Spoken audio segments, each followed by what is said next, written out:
What is an ADHD myth that you would like to debunk? I think that I really hate the clinical side, so the fact that it's like a diagnosis, it's a disorder, the D of ADHD. If we were with our ancestors back in cave times, we would have been so highly valued in our tribe. We would have been out there figuring out wheels, fire, we'd have been on high alert, we'd have been, really the people holding together civilization because of our fast brains.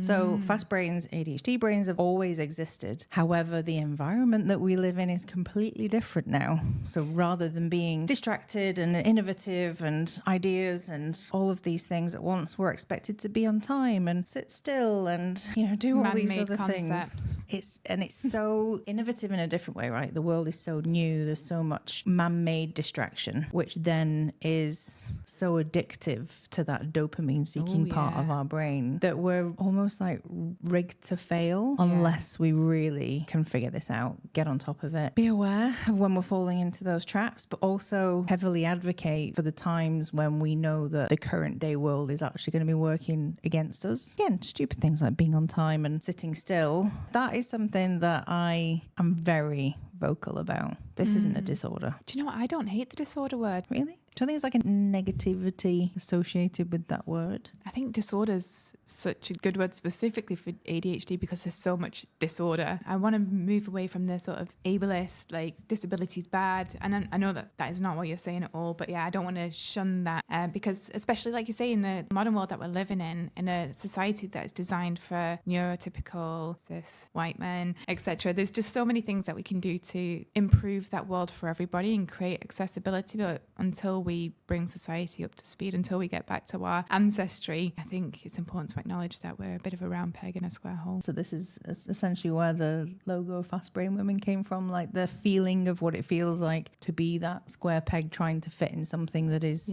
expected, is roller coastery, trippy, psychedelic. I'm definitely going to take that concept of disorder. I think it's going to be a hot topic as we go through this series. Everybody has an opinion. Some people will believe that it's a superpower. Some people will believe it's a disability. Some people believe that actually we're the majority. There's going to be so much. And I think that's what's really interesting about this. Nobody has the answers. Everything's a perception. We're all just trying to figure it out.